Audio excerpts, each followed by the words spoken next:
يجب أن ألقي على مسامعك قصيدة من الشعر يا بني كي تحفظها. إذا سمعتها مرتين حفظتها يا مولاي. لمرتين فقط، عظيم. وأنت يا أم ليث؟ 3 مرات يا مولاي. عظيم. وأنا أحفظها من مرة واحدة فقط. إذن للشعر بالدخول. إذن للشعر بالدخول. السلام على مولاي أمير المؤمنين. عليكم السلام ورحمة الله وبركاته. هل تعرف الشرط يا بني؟ أجل يا أمير المؤمنين، وإني لشاعر فحل. فحل؟ ما فحولتك؟ نظمت قصيدة طويلة. عظيم. فإن كانت من قولك جزيناك عليها، وإن كانت من منقولك لم يكن لك عندنا أي شيء. إنها لي. عظيم. هات أسمعنا. إن الخلافة مذ كانت ومذ بدأت مرسومة بفتى من آل عباس، إذا انقضى عمر هذا قام ذا خلفا، فلاحت الشمس وامتدت على الناس، فقل لمن يرتجيها وغيرهم سفها، فقل لمن يرتجيها وغيرهم سفها، لو شئت روحت كرب الظن بالياس. كفى كفى يا بني. هذه قصيدة لابن الرداد وأنا أحفظها منذ زمن. إن الخلافة مذ كانت ومذ بدأت مرسومة بفتى من آل عباس، إذا انقضى عمر هذا قام ذا خلفا، فلاحت الشمس وامتدت على الناس، فقل لمن يرتجيها وغيرهم سفها، لو شئت روحت كرب الظن بالياس. سبحان الله يا مولاي، يتشابه من الشعر البيت والبيتين، أما قصيدة كاملة أقسم لك يا مولاي. لا تقسم، لا تقسم يا بني، لا تقسم. لدي من يشهد على هذا. يا غلام،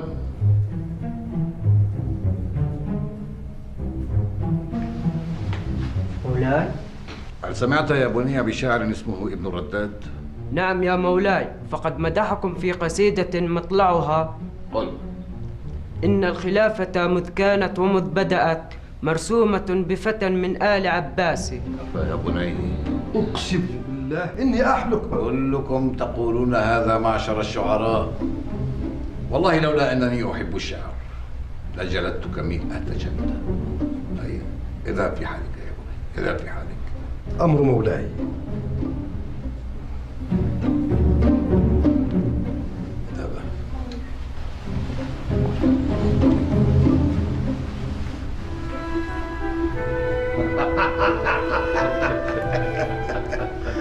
والله لقد قال قصيدة جميلة.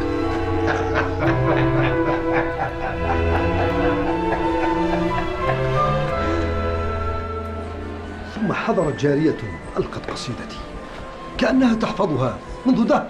عجيب، أيمكن أن تكون قد حفظتها من دون قصد وحسبتها لنفسك؟ لست أدري، كل ما أعرفه أنني نظمت قصيدة حفظت قبل أن أنظمها. ها هو الأصمعي. السلام عليكما. وعليكم السلام ورحمة الله وبركاته. ما بكما أيها الأخوان؟ أمر عجيب غريب. خيرا إن شاء الله. ننظم قصائدنا من بليات أفكارنا وخليجات مشاعرنا، ونكتشف بعدها أن 3 يحفظونها عن ظهر قلب. 3 يا أصمعي، 3. وأين حدث هذا؟ في بلاط أمير المؤمنين. في بلاط أمير المؤمنين؟ أجل. لابد أن في الأمر نقشا وحيلة. السلام عليكم. وعليكم السلام. أفكر أن باب يا مولاي. هل يعرف الشرط؟ نعم، علمته بالشرط يا مولاي. حسنا، فليدخل.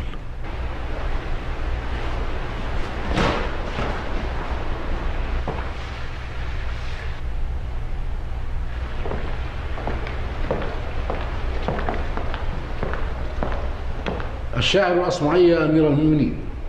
السلام على مولاي أمير المؤمنين. وعليكم السلام ورحمة الله وبركاته.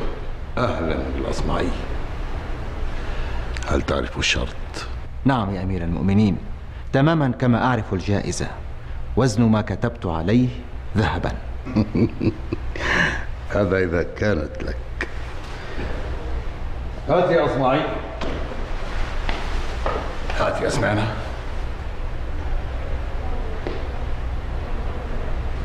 صوت صفير البلبل هيج قلبي الثمل، الماء والزهر معا مع زهر لحظ المقل، وأنت يا سيد لي وسيدي وموللي، فكم تيمني غزيل عقيقلي.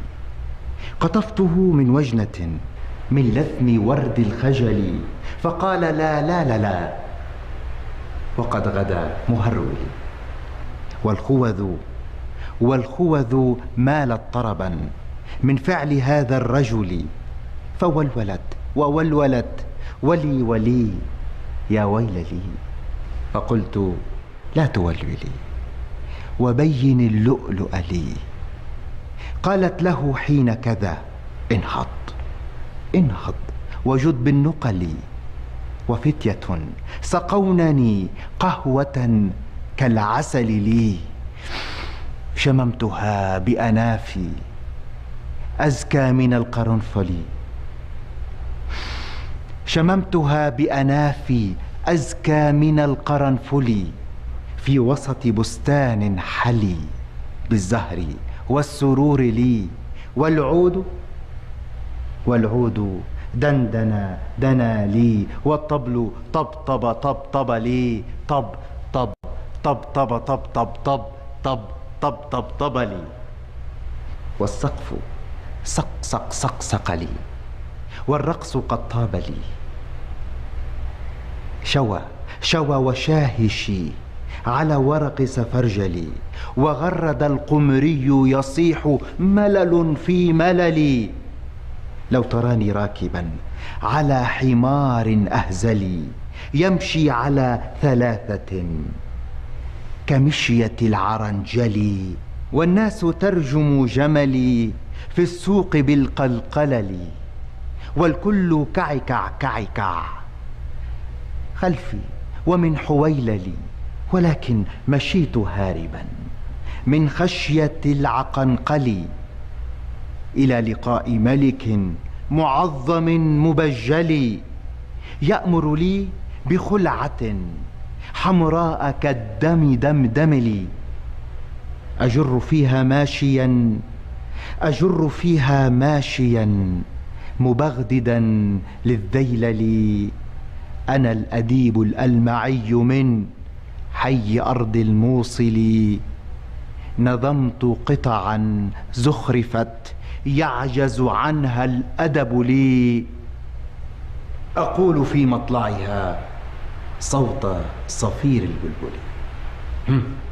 ما رأيك يا مولاي؟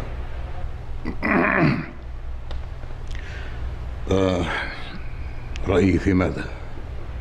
هل سمعت بهذه القصيدة من قبيللي؟ من قبيللي؟ لا والله ما سمعت بها من قبل، ولكن دعني أولا أسالي لي. يا ربيع. نعم يا مولاي. الغلام والجارية في الحال يا مولاي.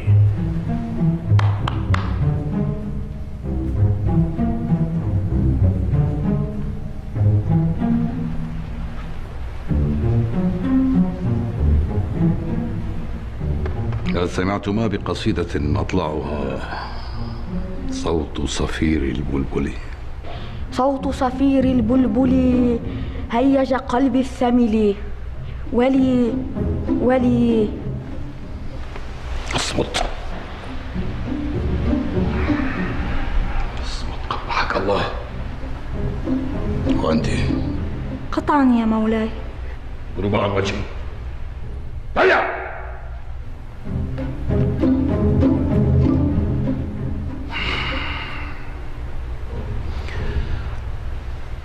هات يا أصمعي، هات قصيدتك حتى نعطيك وزن ما كتبت عليها ذهبا. المعذرة يا مولاي، ولكني لم أكتب قصيدتي على ورق. فعلى ماذا كتبتها؟ ورثت عن أبي عمود رخام، فنقشت عليه قصيدتي وهو على ظهر ناقتي لا يحملها إلا 4 من جنودك. عمود رخام؟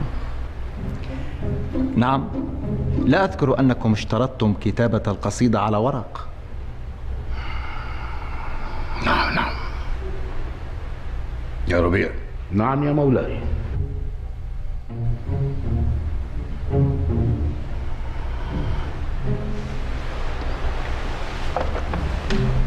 أعطي الأصمعي وزن ما كتب عليه قصيدته ذهبا. إن فعلنا ذلك ستنفد خزائن بيت المال يا مولاي. فما العمل؟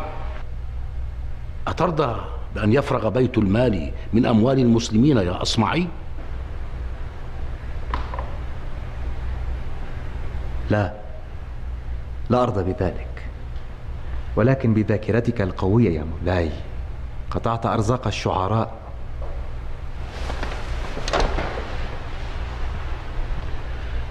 فماذا إذن؟ أتنازل عن حقي يا مولاي، ولكن بشرط واحد: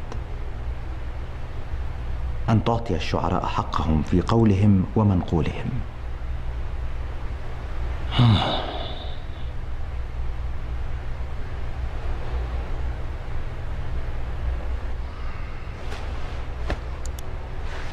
قد رضيت. شكرا لك يا مولاي. السلام عليكم.